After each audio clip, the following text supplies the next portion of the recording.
For ano naman eh, basic lang naman yung mga requirements niya. So ito guys, yung mga requirements na to, ito yung mag-change classification ka, no? Kung galing ka ng non-pro, gusto mo mag-professional, ito yon. Panoorin mo tong vlog na to, panoorin mo tong episode na to, panoorin mo tong video na to, at i-like, at huwag kalimutang mag-subscribe sa ating channel. Okay ba yun mga dre?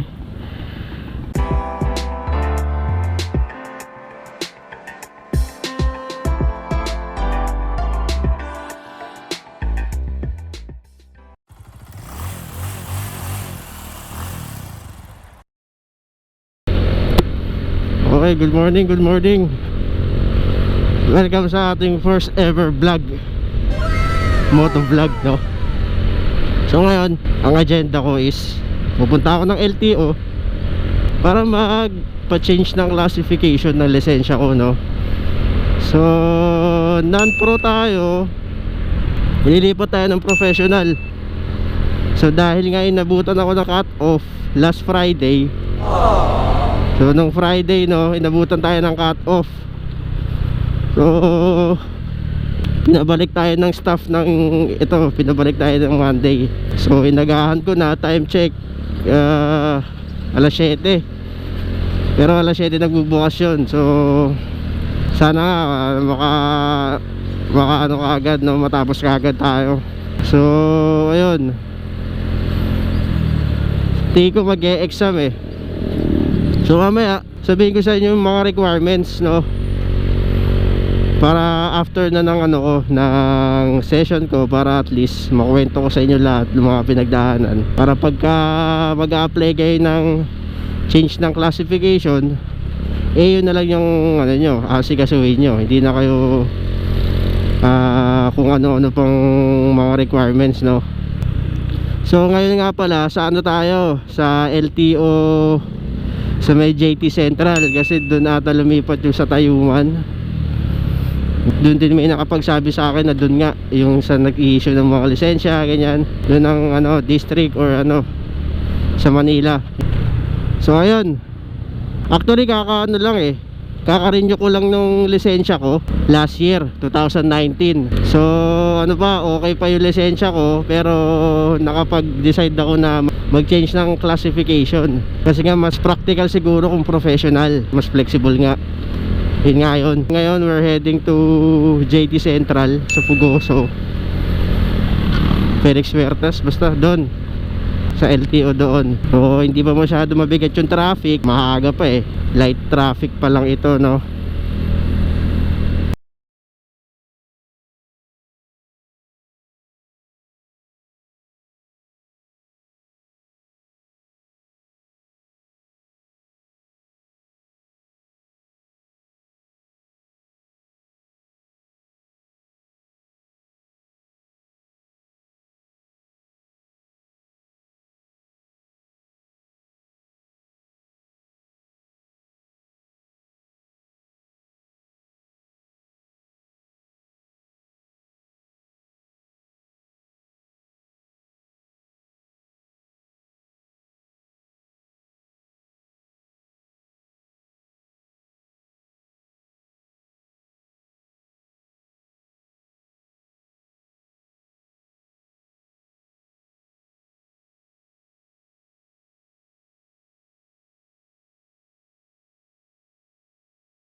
So ang baho nun mga pre.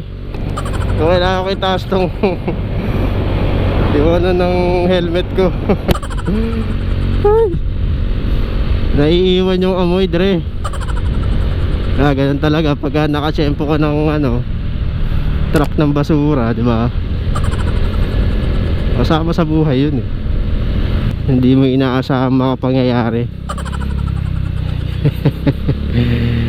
So dito tayo sa may Quiapo, Ayala Bridge. So dire-diretso lang tayo, yun na. Malapit na tayo. Madadaanan natin ang Quiapo Church.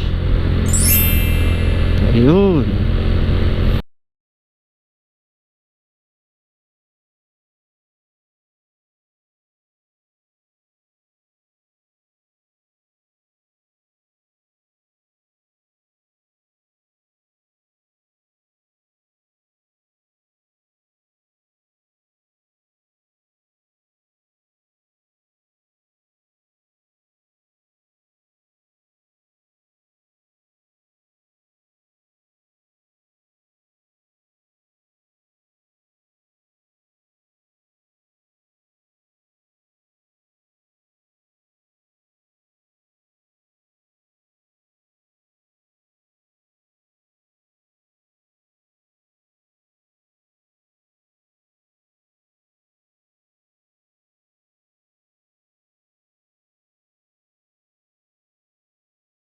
So dito lang.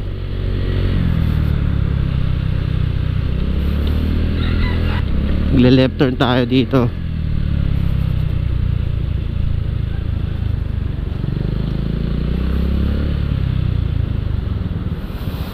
Oh, ito na, malapit na tayo. Konting kembot na lang. Time check 7:09. So mga 1 minute siguro, doon na tayo. 2 minutes, 1 minute lang. Eh, medyo fresh pa, no? Eddie, wow! So, sa mga hindi pa nakakilala sa akin, ako nga pala si Artnav Moto, aspiring new YouTuber. Oh, like and subscribe lang mga tol. Dahil ang channel na to is all about lahat. Ayun, medyo mahaba na pila mga tol. LTO tayo, boss? Ha? LTO po? Opo, LTO. So, dito na tayo. Kita-kits tayo mamaya guys. So, kita-kita tayo mamaya konti, no? Balitaan ko kayo. Bye-bye. One eternity later. Alright guys, so we're back. After ilang oras yun, putsang gala. Ang tagal dre. So yun, nakuha na natin yung professional driver's license natin. So ang proof is ito. Nakuha ko na. Tiyanan! Professional driver's license.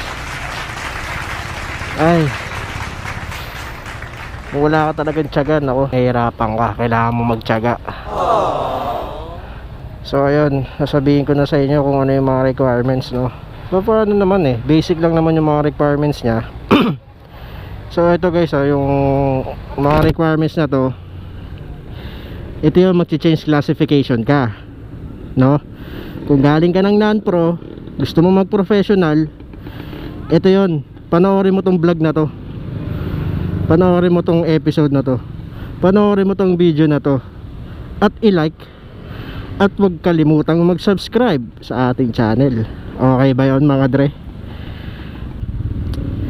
Tapos na tayo dito sa LTO Pugoso.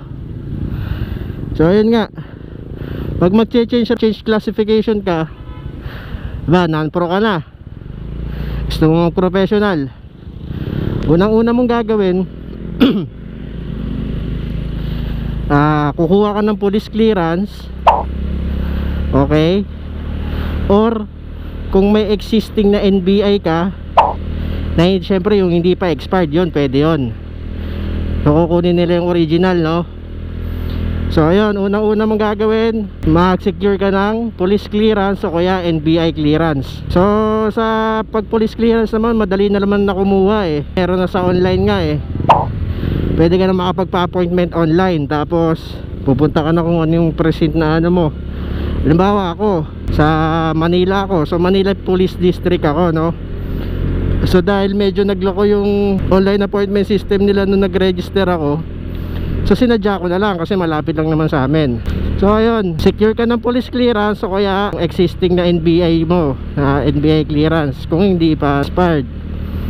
Pangalawa, kailangan mo ng medical.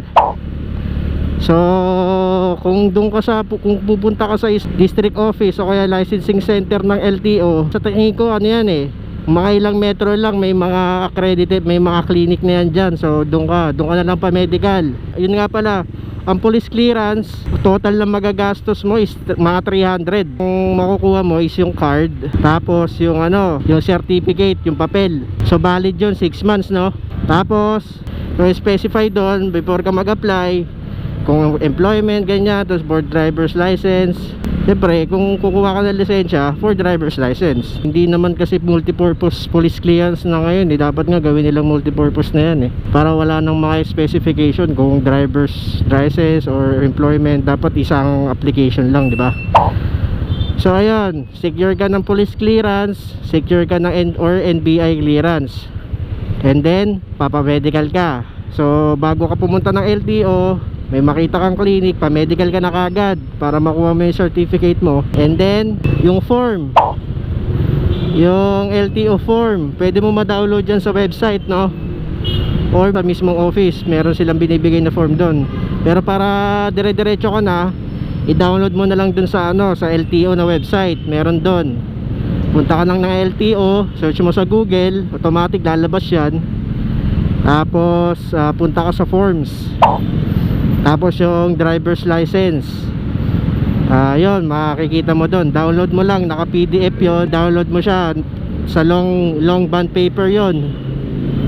Alright, tapos fill upan mo lang kung ano yung mga applicable na ano. O may police clearance ka na or NBI, tapos nakapagpa-medical ka na. Sa medical ano yun, wala nang drug test. So ano lang, basic lang. Eye test ako, yan, eye test, yun, kasama yun. Kailangan mabasa mo yung isang linya. Tapos nag-update lang ako ng weight. Ayun, yun lang. Tapos yung height ko as is na yun, wala naman nagbago, hindi na ako lumaki. So ayun, 550 na yun. Dito sa may Pugoso, 550 na yun. Ewan ko lang sa iba. So meron ka ng police clearance or NBI, tapos may medical ka na, di ba? Tapos yung form, fill upan mo yung form, tapos di okay na. And then ayun na, proceed ka na dun sa ano, sa LTO mismo. O sasabihin mo dun sa information, oh sir, mag-ano ako, change classification ako. Checkin yung requirements mo ngayon. So yun na yung requirements, naka-comply mo na. Yun na yun. So gagawin mo lang, pag nakuha na yung papel mo, proseso na yon, step by step na yon. So magbabayad ka muna para sa exam. So yung exam from non-pro to pro, up to 60 items yon. So, sa exam ko, Tagalog yung question. So ano naman eh, basic lang naman talaga. Pero kung syempre para sigurado, sa website mismo ni LTO may ang reviewer doon, palagay doon kung English ba or Tagalog. So magano ka lang, check mo lang doon, review ka lang. Puso din madali lang eh, 1 to 60 ang exam. So 60, kailangan maka 45 ka at least, pasado na yon. So sa sitwasyon ko, naka 57 ako, no? Hindi naman sa pagmamayabang, pero naka 57 ako kasi sobrang dali lang talaga. So kailangan mo lang mag-review para di ka mabokya, para di ka bumagsak. So ayun, pagka napasa mo na yung exam, tawagin ka for practical. Sa experience ko, hindi na ako pinag-practical kasi ano lang naman ako eh, kumbaga galing na ako ng non-pro. Pero ano, tawag dito, kung may mga LTO na nagpapa practical exam talaga, kahit mag-change classification ka, pero sa sitwasyon ko lang, hindi na ako pinag-practical. So mas mabilis yung naging proseso ko. So ayun, after ng practical, go for biometrics ka na. Yun, pa-picture ka, ganyan. Check yung details ng ano, ilalagay sa card mo. And then, hintay ka lang, releasing. Ngayon, tapos na. So ano yan, dumating ako ng LTO mga 7, nandun na ako kasi 7 ang start eh. And then natapos ako mga 11 pass na. Ganon, halos kalating araw yung gugugulin mo para lang sa license. So hindi naman ganon kasama kasi matagal nga lang, matagal kang maghihintay. Ulitin ko sa mga non-pro na gusto mag-pro, ang requirements natin mga tol, unang-una, kuha ka ng police clearance, secure ka ng police clearance, o kaya NBI clearance mo na hindi pa expired. Okay? Pangalawa, medical. Mga original yung kukunin nila mga tol, original. So yung sa police clearance mo, yung certificate ang kukunin, o kaya yung NBI na copy. Tapos yung medical na certificate, yun ang kukunin. Tapos yung form, yung form na filled upan mo, application form para sa driver's license. Tapos yung lisensya mo, yun pala, yung lisensya mo, kasama yun. I-surrender mo na yung lisensya mo na non-pro, kasi papalitan na ng professional eh. So yun. So recap: police clearance or NBI clearance, second medical, pangatlo yung driver, yung form, pang-apat lisensya mo. Ang total na nagastos ko, una 167, pangalawa 393 ata, ayun 393.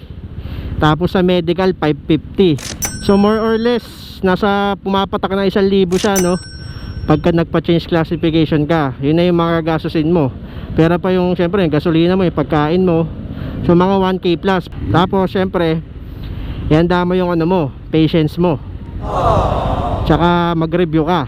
Yun ang kailangan mong gawin. Alright, so ayun, like nyo lang guys. Sana nakatulong ako sa inyo. Alright, so kita-kits tayo sa susunod na video. Thank you.